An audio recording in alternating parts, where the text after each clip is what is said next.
in a conversation and then it's going very well for like 10 minutes and then you reach a stop and there's nothing that comes to your brain and everything is just blank and you cannot come up with like one single topic, and you look around you and try to look at the environment and try to get something from like the color of the person's t-shirt or the shoes they're wearing or the, I don't know, the bird that's flying behind their eyes, but there's nothing that you can cue and there's nothing that you can talk about. The more you think, the more it's awkward, and then you know that the other person is also thinking. I've been studying through a lot of podcasts and a lot of books to see what makes conversationalists or good conversationalists or people who are naturally charismatic, who you would never have an awkward silence with. And I don't think they're born with it. I think there's some things that you can do in your daily life or in your daily conversations that literally make you that kind of person, and you can genuinely train it. I think a lot of people end up in these awkward silences because they kind of feel this pressure to entertain the person, and they kind of feel this pressure to always come up with something to say next. So they listen to reply, not listen to listen, which this is kind of a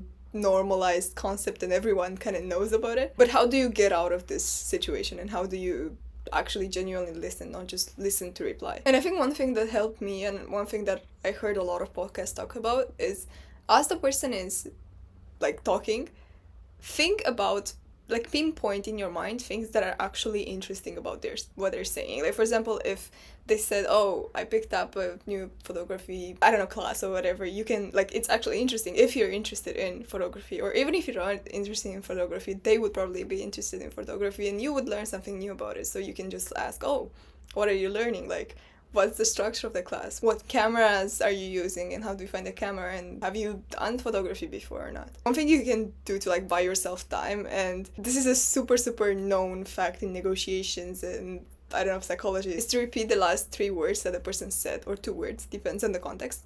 And then after that, you ask a follow-up question. The moment you do that, you want to buy yourself time to kind of show the person that you understood what they said and you make them feel understood. 3, you're asking a question, and if you end up in a conversation where you ask 80% of the questions or 70% of the questions, that means that you are successful in the conversation and that you are actually an active listener, because you're not talking about yourself. And most of the time, it doesn't really benefit you that much to talk about yourself that much. Like, people genuinely like talking about themselves, but once you realize that about yourself, then you don't really have to do that anymore, because you realize that it's even better when the other person feels good about what they're talking about and feels good in your presence. Yeah, you do learn about yourself while you talk to the other person, but it's cooler to get to know the person first and get them to, like, I don't know, feel comfortable around you. And if you're generally curious about the person and genuinely want to know about them, then asking 70% of the questions in the conversation is super cool and super active listener vibe. There's this method called the FORT method, and basically you keep in mind these 4 things that you can always talk about: family, occupation, recreation, and dreams. So for family, you can ask, do you have siblings? Are you close to your parents? Do you feel like your friends are your family? For occupation, you can ask, like, what do you work on, or what are you passionate about in your work, or what are you most enjoying in your daily life or your day-to-day life? For recreation, you can do, like, what are your hobbies? What are your interests? What do you do outside of whatever system that you're in? Like school, work. Dreams, what are your aspirations? Where do you want to go with this? How do you see your life in 5 years? How do you see your life in 5 years regarding this thing? Do you see yourself, I don't know, writing books? What's your goal? What's the big goal? Do you have anything crazy on your bucket list? The last one is super fun. You should definitely ask that one. Another thing that I think is important is to learn how to redirect conversations to where you kind of want them to be. So, like, for example, you're talking about Spanish and maybe you're not interested in Spanish that much, or like you don't want to learn Spanish, or I don't know, you don't care about this conversation, you want to get out of it, or you want to talk about something else with the person. The best conversationalists know how to redirect these conversations to somewhere that is beneficial for both parties. So if the person says, I'm learning Spanish, you can say, oh, that's so cool, have you ever been to Spain, or why are you learning Spanish? And then based on that, maybe they can say, yeah, I want to go to Spain later. And then you can say, I don't know, oh, what do you know about Spain that you want to go so much? Or like, what are the things that interest you in Spain, if you're genuinely interested in Spain? A way to train yourself to be genuinely better at this is to kind of do it in your mind for some conversation topics. For example, pick any topic, like random. I asked ChatGPT to pick like 5 conversation topics that are super random and super niche, and then brainstorm 3 possible routes from that topic and from that conversation. Also on this topic, you can watch super great conversationalists, like, I don't know, people who give speeches, people who are on podcasts. Oh my god, podcasts, like owners, are one of the best conversationalists and active listeners on planet Earth. Like they literally they lose their job if there's an awkward silence. Like talk shows, comedians, they all know what to do. If you analyze, like if you literally watch a podcast and for like half an hour you analyze how they say what they say and why they say what they say and how they redirect the conversation to something that may be interesting for the public. They are geniuses at this. You can also practice this in your daily life, obviously. So like if you're in a conversation and you want to change it, and you can do this with a close friend, so if it ends up awkward, it doesn't matter. You can literally just change the conversation and see how the person reacts. And if they don't even notice, then that's when you did the right thing. There's another framework that people use, or technique: observation, question, story. That's more on how to start a conversation without saying, hey, how are you? Oh, I'm fine. How are you? Fine. Yeah, that's not fun. So you would make an observation about something that you see in the person or that you see around you, and then you would ask a question to them, and then you would share something that would relate to that observation that is kind of personal to you. So if, for example, the person you want to talk to has a Metallica shirt, you can say, oh, that's super cool, Metallica shirt. Do you listen to Metallica? I actually saw them once in a concert, and it was insane. Another thing that people say is helpful, and actually helped me too, like, I was brainstorming a lot on, like, conversation topics, because I do, especially ones that interest me, because I didn't really know what interests me in a conversation, and when I do end up in a conversation and then I get easily bored, or, I don't know, I do want to talk to the person, and I know that I can kind of learn things from them, and, like, they can learn things from me, and it can be a super cool exchange.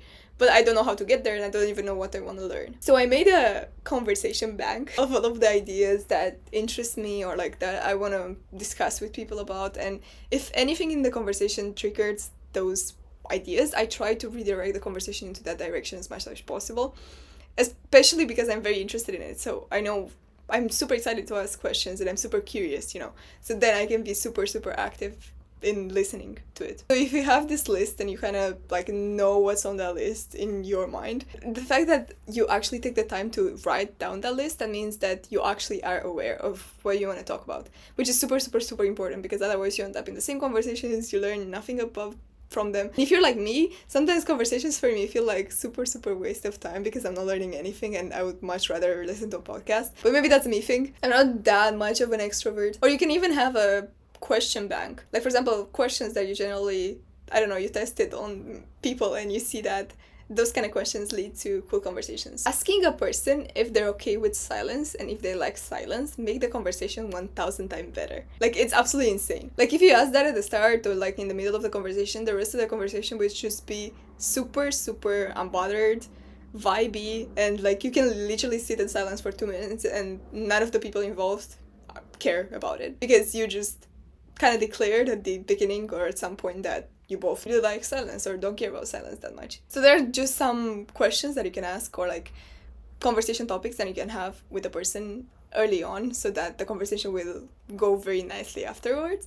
Or just some questions that you ask a person and you see that people really like answering those questions. Like, for example, people don't like talking about things that they've learned that much, because then it puts pressure on them to learn things or like analyze what they've learned and whatever and explain it well and stuff like that. But people do like talking about their story, their life story, their who they are, what they believe in and stuff like that, because they're experts in who they are, so they cannot be unsure, they cannot be wrong, you cannot contradict them. So having a conversation bank of those two kind of things, like conversations that you want to talk about and then conversations that, or questions that people want to talk about, or like you got very good reactions from people by asking, is super, super, super helpful. Another thing from negotiation, but this is not like the same thing as in the negotiation books. Basically, someone tells you, I don't know, whatever about a statement about their lives, like, I don't know, I like hiking, and you say, oh, cool. That's kind of not that nice, and you end up in a conversation dead end. But then if someone asks you,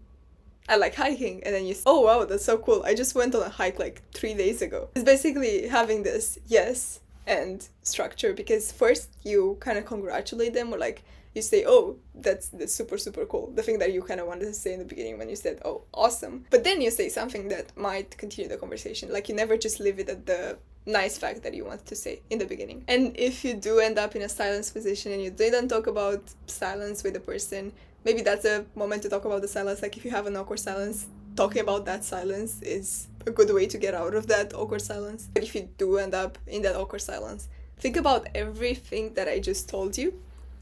Like the Ford method, question banks that you made, interesting things the person said in the conversation that you kind of pinpointed in your mind, and talk about one of those things. But also silence, like especially before you talk, it's super, super important. Like for example, in interviews, if you pause before you answer, it makes you feel more thoughtful to the interviewer. In negotiations, silence makes the person reveal more about themselves. Like if you just stay silent in the conversation, most of the time the person will say way more than if you would ask them questions or you talk yourself, because they want to feel that silence. Especially if you're constantly smiling or constantly maintaining eye contact with them. So you look like you're listening and you truly care about what's happening, but you're not necessarily interrupting them. I think one of the most important things you can do at the start of any conversation that can make you really be at ease is what I talked about, like the culture of the conversation, and talking about like silence and other things that you can talk about in the beginning to make the conversation flow well is, I don't know, the key to any good non-awkward conversation that you can have. So if you want to learn more about creating this kind of cultures, I made a video about that. Hope you enjoyed this video. Kisses, bye bye.